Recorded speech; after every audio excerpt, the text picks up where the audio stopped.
Y vamos ahora a leer en la palabra del Señor en la carta a los Filipenses, en el capítulo 3, ya acabando esta carta, el versículo del 17 al 21. Filipenses 3, del 17 al 21. Y dice así la palabra del Señor: Hermanos, sed imitadores de mí y mirad a los que así andan, como nos tenéis, por ejemplo. Porque muchos andan por ahí, de los cuales os dije muchas veces, y aún ahora lo digo, llorando, que son enemigos de la cruz de Cristo, cuyo fin será la perdición, cuyo Dios es el vientre, y su gloria está en su vergüenza, que piensan en lo terrenal. Mas nuestra ciudadanía está en los cielos, de donde también esperamos al Salvador, al Señor Jesucristo, quien transformará el cuerpo de nuestra bajeza para que sea semejante al cuerpo de su gloria, por la operación con que puede también sujetar a sí mismo todas las cosas. Amén. Al Señor bendiga a sus hijos.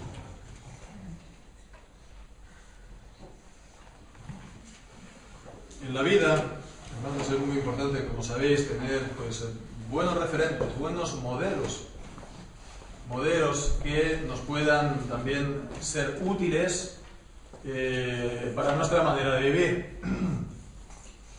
Tal vez esta sea una de las razones, ¿no?, que, aparte del entretenimiento, ¿no?, por la cual la gente a lo mejor está viendo películas o leyendo novelas, que es ver en todas las historias que se cuentan también personas o personajes, ¿no?, que puedan servir a lo mejor para nosotros como un referente, como un modelo. Pero no hay que ir tan lejos, no hay que estar pensando en literatura ni en cine, sino que para nosotros esto es sobre todo la gente, las personas mismas con las que nos encontramos, las personas mismas con las que vivimos, las más cercanas a nosotros o no, o amistades, ¿no?, amigos, conocidos, ¿no? Entonces, amigos, conocidos, y también en la iglesia, según la calidad de todos estos modelos, ¿no?, conforme sean estos modelos, si nosotros lo ponemos en práctica, así también después nosotros vamos a ir, ¿verdad?, en la vida, así también será nuestra vida después. Y esto es lo que también nos viene a decir estos versículos que hemos leído, porque después de estar hablando, como hemos visto las semanas anteriores, acerca de la unidad cristiana, de la importancia incluso de pensar lo mismo, pues ahora el apóstol nos está presentando, por una parte, un mandamiento, el mandamiento a, que sigamos modelos, lo tengamos a él por modelo y seamos imitadores de él, del siglo XVII. Pero además, después del versículo 18 al 21, nos está presentando dos maneras de vivir, dos maneras de andar en la vida, que es lo que hemos dicho del versículo del 18 al 21. En la versión que tenemos, en la nuestra, en la revisión, ¿no?, que es la Biblia antigua, digamos, adaptada, pues vemos que este contraste entre estas dos maneras de vivir está bien claro, porque dice en el versículo 17, mirad a los que así andan. En el versículo 18, porque muchos andan por ahí, entonces, para hablar de que son enemigos de la cruz de Cristo. Entonces hay un contraste entre siempre la misma palabra, andan, ¿no? Y digo que está más claro porque en la Reina Valera del 60, pues por aquello de darle variedad a la lengua, en el versículo, la lengua que se emplea aquí, quiero decir, pues entonces en el versículo 17 se decía, mirad a los que así se conducen, ¿no? Pero se perdía entonces este contraste. Aquí está contrastando dos caminos, dos maneras de andar en la vida, y solo uno tenemos nosotros que solamente seguir. Decíamos la importancia de tener un buen modelo, la importancia de tener buenos modelos y referentes en nuestra vida. Dice el mismo dicho, ¿verdad?, que en el buen árbol se arrima, buena sombra le cobija. Y hemos entonces de escoger el buen modelo, el buen referente para nosotros como creyentes. Entonces, ¿qué es lo que nos encontramos que es lo que el apóstol nos está diciendo aquí. Pues como decíamos, pues comienza con este mandamiento, y es lo que podemos comenzar aquí viendo en el versículo 17. Dice: hermanos, sed imitadores de mí, y mirad a los que así andan como nos tenéis por ejemplo. Sed imitadores de mí. Entonces, bueno, en el literal, en el original, es tal vez útil tener en cuenta que hay un pequeño matiz que no está aquí presente, que es la idea, bueno, literalmente traducido sería imitad juntamente. Imitad juntamente, que significa que, pues, todos juntos, sed imitadores míos. Entonces vemos que, dicho sea de paso, hay también un llamamiento a la unidad hasta esto, aunque, ya digo, esto es un pequeño matiz porque es solamente un pequeño prefijo, ¿no? El sun, es decir, con prefijado al verbo. Pero bueno, es para tener pues esto también presente. Hay este llamamiento a ser imitadores, pero es a todos los creyentes, todos por igual. Y él, pues vemos, el apóstol Pablo se está presentando él como modelo. El apóstol Pablo se está presentando como modelo, dice: sed imitadores de mí. También dice, pues, a los que así andan. ¿Quiénes son los que así andan? Estos que, él dice, así andan, se está refiriendo a todo lo que había dicho antes, es decir, a aquellos que, como él, pues, no confían en la carne, que como él, pues, están desechándolo todo para ganar a Cristo, que dejan lo pasado atrás, que miran hacia adelante y después que están pensando, que están sintiendo lo mismo. Entonces, que están andando, por lo tanto, conforme a esa regla del Evangelio que hemos estado viendo, por lo tanto, en las distintas semanas atrás. Y, por último, dice: a mí, sed imitadores de mí, versículo 17, mirad a los que así andan. Y también dice: ¿cómo nos tenéis por ejemplo? Entonces ya no es solamente el apóstol y todos los demás, en un sentido general, que andan y sienten como él, dice: nos tenéis por ejemplo. Aquí él se está refiriendo no solamente al apóstol, también se está refiriendo a sus colaboradores. Vemos, está utilizando la forma pues plural: nos tenéis por ejemplo. Bien, pues entonces fijémonos, ¿no? Él está diciendo imitar, y sed imitadores. Y esto de imitar, pues está compuesto por dos partes bien claras, ¿no? Para imitar a alguien tenemos que hacer dos cosas. Primero, hemos de fijarnos en lo que hace. Fijarse bien. Y es lo que está aquí diciendo, pues incluso se repite la idea: mirar a los que así andan. Este mirar es la idea de contemplar, no solamente mirar así repasada, ¿no? de paso, sino contemplar. Y no tanto en un plan espectáculo, ¿no? Mirar aquí, pues en el sentido de pues, contemplar lo que están haciendo, sino la de fijarse bien, hacer atención, poner los ojos sobre. Entonces fijémonos, ¿no? Es algo importante. Y esto es algo importante en la vida. Quien quiera, por ejemplo, ser un buen músico, pues bueno, que vaya pues practicando él mismo el instrumento, pero también es bueno que vaya mirando vídeos de buenos músicos, que vea su técnica, que vea su expresividad y así pues pueda copiarlo, ¿no? Así con todo en la vida.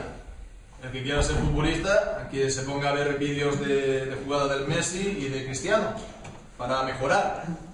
O quien quiera ser un buen cualquier cosa, maestro en cualquier cosa, pues tiene que mirar las autoridades en esa materia para, digamos, aprender de ellos.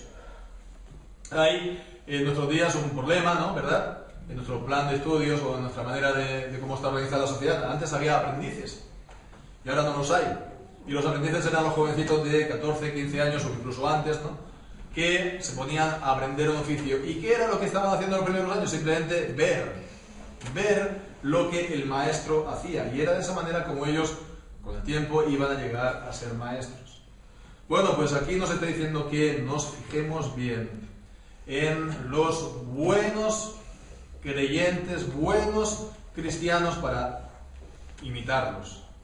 Esto no es la primera vez que nos lo encontramos en la Escritura, como mínimo lo encontramos también en Hebreos, capítulo 13, versículos 7 y 8. Hebreos, capítulo 13, versículos 7 y 8. Es una idea muy parecida, porque dice: acordaos de los que os dirigen, que os hablaron la palabra de Dios, la fe de los cuales imitad, considerando el resultado de su conducta. Y fijémonos lo que dice a continuación. Parece como si no tuviera nada que ver, pero tiene que ver. Porque dice: Jesucristo es el mismo ayer, y hoy, y por los siglos. Jesucristo es el mismo siempre. El mismo Jesucristo de quien recibieron ellos la gracia, la fe y todos sus dones, que los mantuvo en la fe, pues bueno, es el mismo para ellos como para nosotros. Tenemos entonces esa base para que lo podamos nosotros imitar. Entonces, por una parte es fijarnos bien, estudiar bien, ¿verdad? Pero por otra parte, evidentemente, con eso no solamente se imita, porque ser imitador significa hacer igual, poner en práctica. Si te fijas y solamente por aprender, pero no lo pones en práctica, no eres un imitador. Alguien que estudia la historia puede conocer muy bien la vida de Colón, ¿no? Pero no significa que vaya a descubrir nada en la vida. Sabrá mucho, ¿no? Será un buen historiador, pero no será un imitador de él. Entonces, hemos de ser imitadores, no solamente conocedores sino seguidores, discípulos. Eso significa hacer lo mismo que él. Bien, por lo tanto, fijémonos que él está diciendo: sed imitadores de mí, de los que están conmigo y de todos aquellos que andan de esta manera. Bueno, pues para eso hay que tener las cosas claras. Para eso uno tiene que tener, pues, seguridad, ¿verdad? No seguridad en sí mismo, ¿no? Pero tiene que tener seguridad, sí. ¿Cómo uno puede decir: imitadme, sin la conciencia en paz y tranquila? ¿No? Sería un hipócrita. Pero no basta solamente con tener la conciencia en paz y tranquila, porque no es solamente que no hayas hecho nada mal, sino que además de eso hayas hecho muchas cosas bien, o algunas. No solamente a tener la paz de conciencia, sino que sepas que positivamente tú eres un buen modelo para los demás. Entonces fijémonos, ¿no? Que uno ha de saber, y Pablo, que es pues, el ministro de la palabra, ¿verdad?, del apóstol, y sus colaboradores están con él, pues entonces igual, esto es para los creyentes, principalmente también para los ministros, para los que predican la palabra, que han de, pues, poder llegar a decir: no, pues imitadme a mí, presentarse como modelo de comportamiento. Y es también lo que Pablo mismo decía a Timoteo en su carta: que te presentes tú como modelo ante los hermanos. Y bien, pues entonces fijémonos, no es solamente la cuestión entonces de tener una conducta irreprochable, porque Pablo en el capítulo 3 anteriormente, los versículos anteriores, había dicho que en cuanto a la ley era fariseo, en cuanto al celo, perseguidor de la iglesia, pero dice también en cuanto a la justicia, que es en la ley irreprensible. Él era irreprensible, pero él no era aún ningún modelo en el Evangelio para los creyentes. Tenía una conducta irreprochable, pero eso no le hacía ninguna modelo para los creyentes en el Evangelio. No es, por lo tanto, cuestión de ser un sepulcro blanqueado, porque si uno es, sí, sepulcro blanqueado, pero eso es simplemente un guía ciego, lo único que va a convertirse a ser guía ciego de ciegos, y bueno, pues su corazón seguirá ajeno al Evangelio y ajeno a Cristo mismo. Entonces, por una parte dice: imitadme a mí. Entonces los creyentes lo tienen bien claro, hemos de seguir al apóstol. Imitadme a mis colaboradores. Los creyentes lo tenían también muy claro, son los colaboradores que están con el apóstol en este tiempo.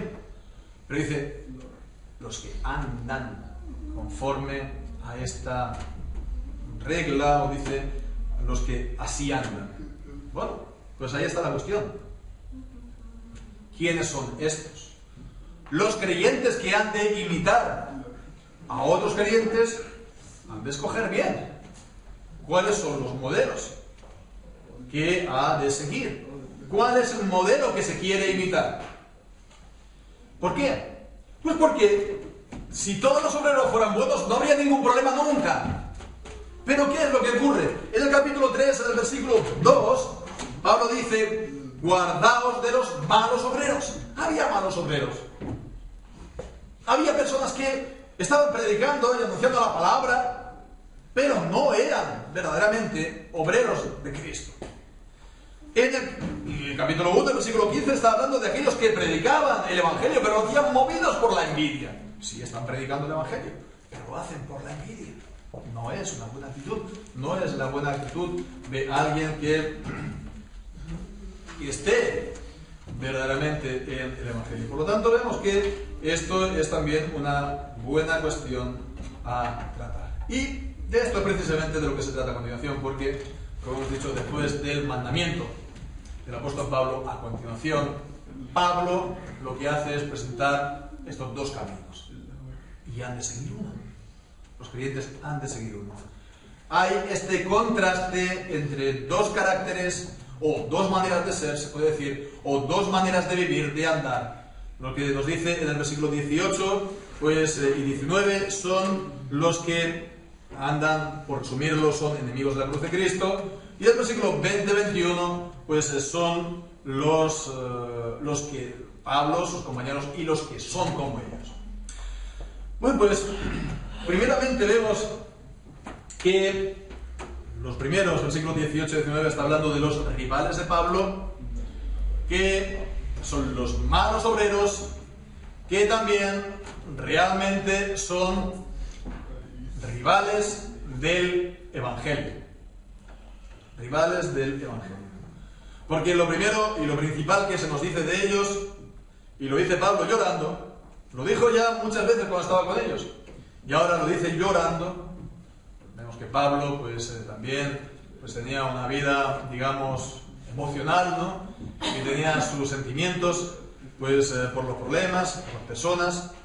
Bueno, pues dice que ellos son enemigos de la cruz de Cristo. No creo que haya que hacer muchas largas disquisiciones al respecto. Podemos preguntarnos, como hemos dicho, cómo es posible que gente que esté enseñando, siendo maestros en la iglesia, o predicando, siendo obreros, sea en el fondo enemigo de la cruz de Cristo, ¿no? Son gente que está en la iglesia y no están enseñando. Bueno, pues algo tiene que predicar, ¿no? Abrirá la Biblia, la leerá, la explicará, enseñará, ¿no? Bien, pues ese es el problema precisamente, que hay gente que está enseñando en los tiempos de Pablo y que hacía desviar al pueblo.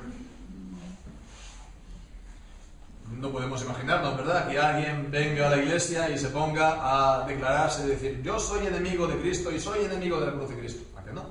Y él viene y está enseñando, ¿no? Pero en el fondo es un enemigo de la cruz de Cristo. Entonces vemos que está claro que lo que vemos aquí es que la palabra nos está hablando, Pablo nos está hablando de la realidad que hay detrás de las apariencias.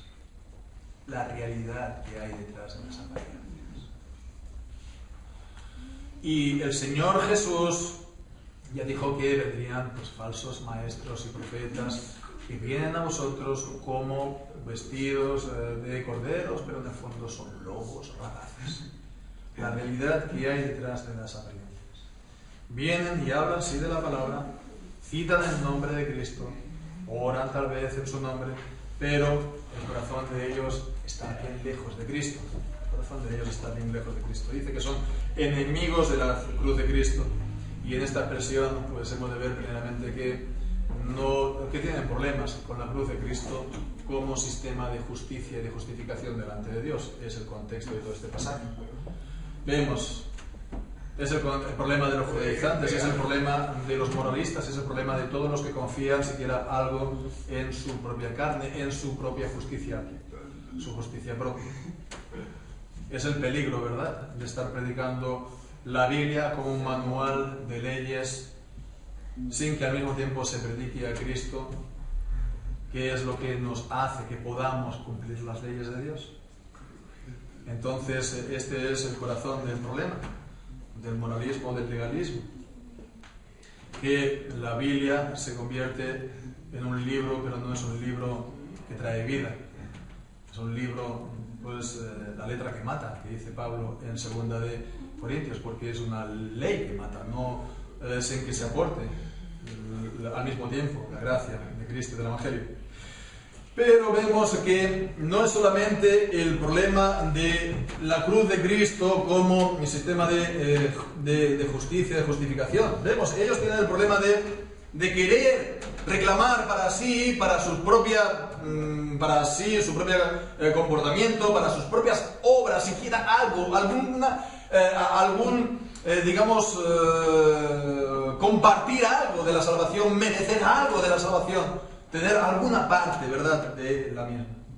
Pero vemos aquí, por otra parte, vemos que por el contexto, sobre todo lo que viene a continuación, el versículo 19, esto de ser enemigo también pues tiene que ver con la vida que uno lleva. Con la vida que uno lleva, es una vida sin cruz. Se predica a un Cristo sin cruz, y entonces la vida del cristiano al final sigue siendo una vida sin cruz. Cristianos sin cruz, iglesias sin cruz. Y entonces pues se predica a Cristo simplemente como un modelo de comportamiento para nosotros. Entonces vemos que el problema de esto es entonces que nos vemos libres de la cruz como un estado de vida. O dicho de otro modo, no se quiere entonces sufrir por Dios, no se quiere entonces sufrir por la palabra, no se quiere entonces sufrir por el Evangelio ni por causa de Cristo.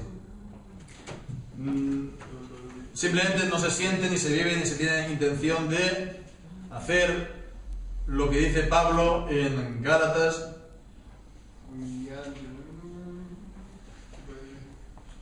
En Gálatas capítulo 5, versículo 24, los que son de Cristo han crucificado la carne con las pasiones y las concupiscencias.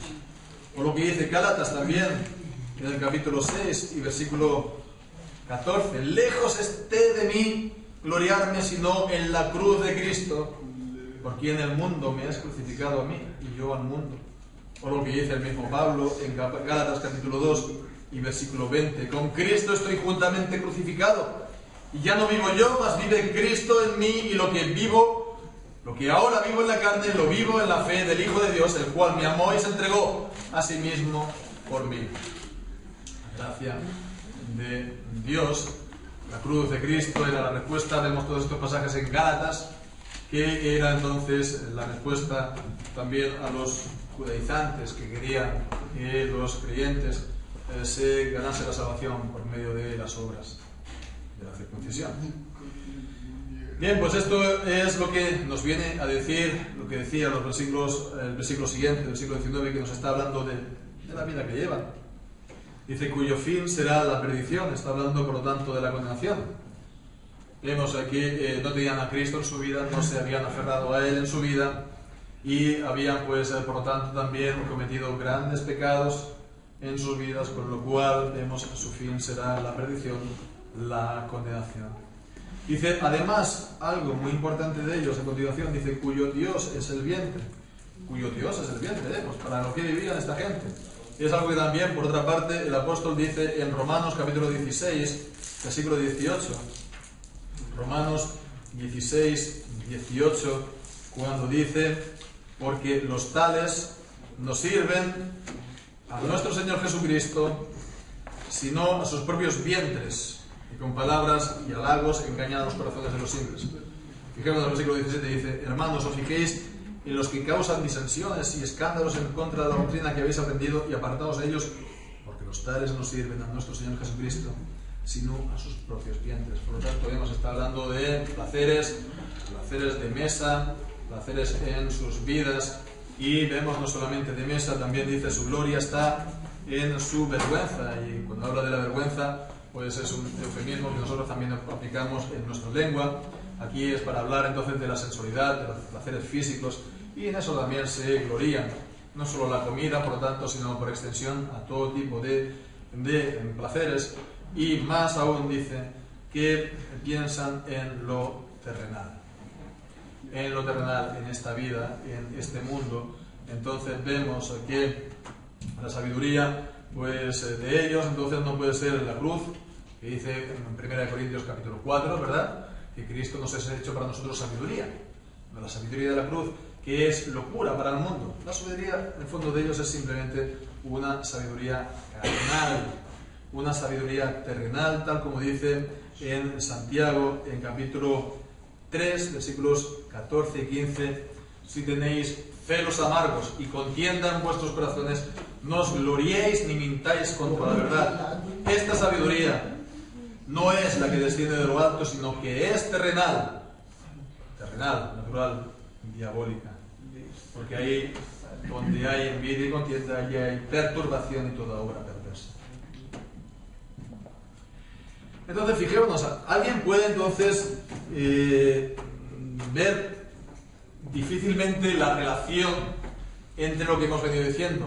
Está hablando de los enemigos de la cruz de Cristo porque son legalistas, y después por otra parte vemos que está diciendo: no, pues su Dios es el vientre, su gloria está en la vergüenza, y piensa en lo terrenal, que da pues más bien la impresión de un epicúreo o de alguien que se entrega a los placeres, un hedonista, ¿verdad? Entonces, bueno, pues hay gente que pues piensa que aquí Pablo en estos versículos se está refiriendo a alguien distinto que en el contexto anterior, ¿verdad?, al inicio del capítulo, a los perros, los malos obreros, los de la mutilación, es decir, los judaizantes. ¿Cómo puede ser entonces que estos sean, pues, que están predicando esta justicia que es por la ley, y al mismo tiempo, pues, su Dios es el vientre, su gloria es la de su vergüenza, piensan solo en lo terrenal? Pero más que, bueno, yo no creo que aquí pues esté cambiando de repente en el contexto, pues no se da ninguna indicación que está pensando en otras personas.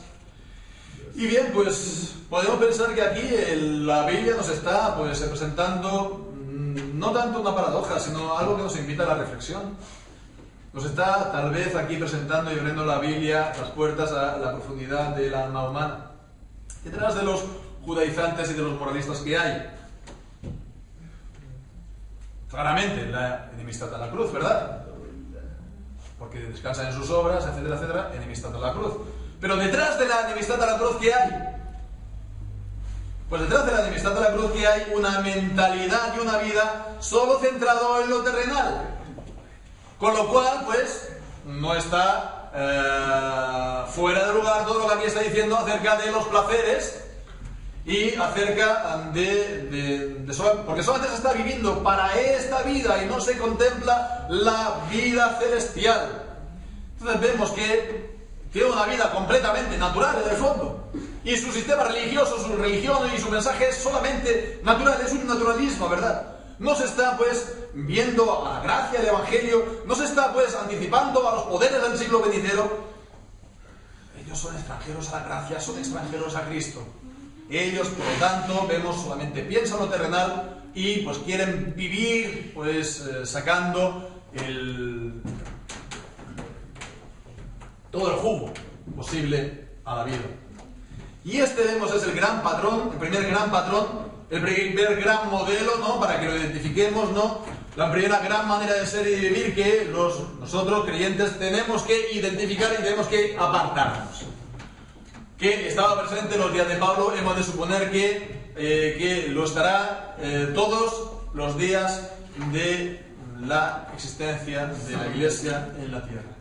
Pero vemos ya ahora a continuación la segunda manera de andar y de vivir que el apóstol Pablo presenta en los versículos 20 y 21, que es la propiamente de Pablo y la de sus compañeros y de todos aquellos que andan de esta manera. Es decir, nuestra, dice, más nuestra, y siempre está repitiendo nuestra, o está utilizando el plural. Nuestra, primeramente, ciudadanía. Ciudadanía, vemos, nuestra. Está hablando, por lo tanto, pues pues eso, ciudadanía, ¿no? Nacionalidad es algo muy parecido. Cada uno tenemos la nuestra, la española, o la colombiana, o la escocesa, francesa, cualquiera, ¿no?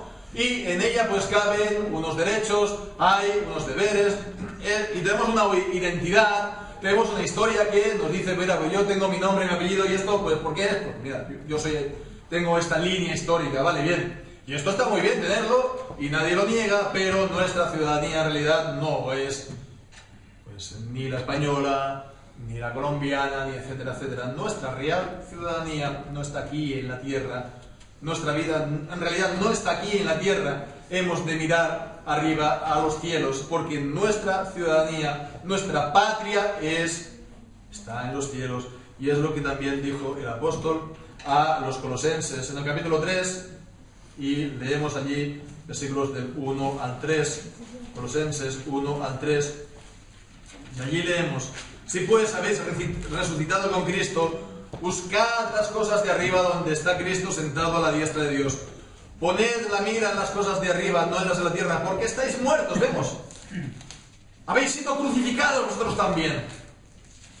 Y vuestra vida, por lo tanto, está escondida con Cristo en Dios. Bien, pues entonces dice, nuestra ciudadanía está en los cielos, y lo único que vuelve a decir a continuación es que de dónde, de los cielos, pues también esperamos al Salvador, al Señor Jesucristo. Estamos esperando, velando, esperando como las vírgenes sensatas de la parábola de los evangelios, que anticipaban su venida y lo estaban esperando y habían puesto aceite en la lámpara. Y de esa manera no se apagaron, no durmieron con el mundo, sino que estuvieron andando pues en la vida, esperando su venida y pues viviendo de una manera santa y sobria para aquel día. Entonces vemos, dice que está aquí anticipando ese día, que será un día, lo podemos imaginar, ¿no? ¿Cómo será ese día?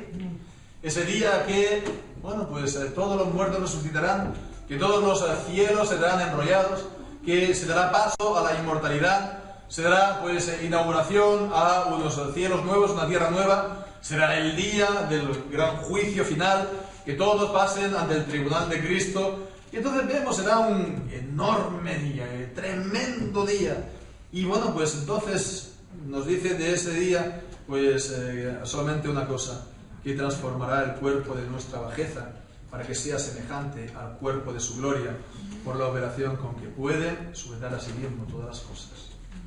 Nuestro cuerpo, que es un don del Señor, pero este cuerpo se envejece, o este cuerpo se enferma, este cuerpo pues tiene problemas en esta vida, entonces no podemos gloriarnos, ¿verdad?, en nuestro cuerpo, en cualquier cosa que podamos hacer con él, sino vemos en ese nuevo cuerpo que vamos a recibir, porque dice, transformará el cuerpo de nuestra bajeza, de nuestra humillación, este cuerpo terrenal lo transformará para que sea semejante al cuerpo de su gloria. Está hablando de la gloria del Señor Jesucristo. Aquí está haciendo referencia al cuerpo de Jesucristo en su transfiguración, cuando dice el apóstol Pedro que nosotros vimos su gloria. O también el cuerpo del Señor Jesucristo resucitado, con el cual se apareció a los discípulos después de resucitar, a los discípulos en el camino de Emaús y a los apóstoles. Entonces vemos que transformará nuestro cuerpo muerto, desintegrado, en un nuevo cuerpo apto para la eternidad, que no se envejezca nunca, que no enferme nunca, y que nos acompañe también a nuestra alma, para que en cuerpo y alma sirvamos y alabemos al Señor. Y bien, pues fijémonos, ¿no?, que recibiremos ese cuerpo. Dice que aquí que lo hará por la operación con que puede sujetar también a sí mismo todas las cosas. Como si dijera, bueno, el que va a sujetar a sí mismo todas las cosas, el que va a hacer todo esto que hemos dicho del último día, el que va a traer el fin de la historia, la nueva era, el que va a traer pues los cielos nuevos y la tierra. El que hace todo esto, que es mucho más, ¿verdad? Pues hará también esto que es lo menos, que es pues que nuestros cuerpos sean resucitados. Es poca cosa en comparación con todo lo demás que va a hacer el Señor Jesucristo. Bien, pues fijémonos, estos son los dos modelos que la palabra, por medio de Pablo, nos pone delante, uno a evitar y otro a seguir. Pero fijémonos, hermanos, que aquí no nos lo está pues presentando el modelo a seguir como algo externo a los creyentes. No nos está diciendo, que vosotros tenéis que decidir, ¿no? Sino que está hablando de nuestra. Sí, está hablando de Pablo y de sus compañeros del versículo 11, sí, pero está abarcando a todos los creyentes también. Nuestra ciudadanía está en los cielos. Porque lo que dice el versículo 21 no solamente del apóstol Pablo, transformará el cuerpo de nuestra bajeza. Eso es de todos los creyentes verdaderos. Así pues está aquí Pablo abarcando, vinculando a todos los creyentes en esta palabra. Es decir, los creyentes van a seguir el correcto camino y el correcto comportamiento o modelo. Los verdaderos creyentes lo van a hacer, porque ya tienen la decisión tomada de seguir a Cristo y van a reconocer lo que es de Cristo y van a reconocer cuál es la voz de Cristo y la van a seguir, tal como dice el Señor Jesús en el Evangelio según Juan, en el capítulo 10, y ahí leemos los versículos 27 y 28, dice que mis ovejas oyen mi voz y yo las conozco y me siguen y yo les doy vida eterna y no perecerán, ni nadie las arrebatará de mi mano. Versículo 14, yo soy el buen pastor y conozco mis ovejas y soy conocida por las mías. Como el Padre me conoce, también yo conozco al Padre y pongo mi vida por las ovejas. También tengo otras ovejas que no son de este redil. También a ellas debo traer. Y oirán mi voz. Y habrá un rebaño. Y habrá un pastor. Vemos, aquí está hablando que las ovejas no seguirán la voz de los extraños. Vemos, cuando dice en el versículo 3, a el portero y las ovejas oyen su voz y sus propias ovejas llama por nombre y las saca. Y cuando ha sacado fuera sus ovejas, va delante de ellas y las ovejas lo siguen, porque conocen su voz. Mas el extraño no seguirán, sino que huirán de él, porque no conocen la voz de los extraños. Entonces vemos que el que es de Cristo oye la voz de Cristo y lo sigue. No reconoce la voz de los extraños y se aparta de él. El que es de Cristo sigue a Cristo, reconoce lo que es de Cristo en aquel que habla de Cristo y va juntamente con él. Hermanos, por lo tanto, no nos cansemos de mirar a Cristo, no nos cansemos de mirar a lo alto, de querer y anhelar conocerlo más y más, en el padecimiento de su cruz, en el poder de su resurrección. Y hermanos, pues hemos de escoger la mejor amistad. Quien a buen árbol se arrima, buena sombra cobija. Pues hermanos, la mejor sombra y el mejor árbol es estar a la sombra de nuestro Señor Jesucristo. Y escojamos siempre la compañía de nuestro Señor Jesucristo, porque Él además es nuestro fiel amigo.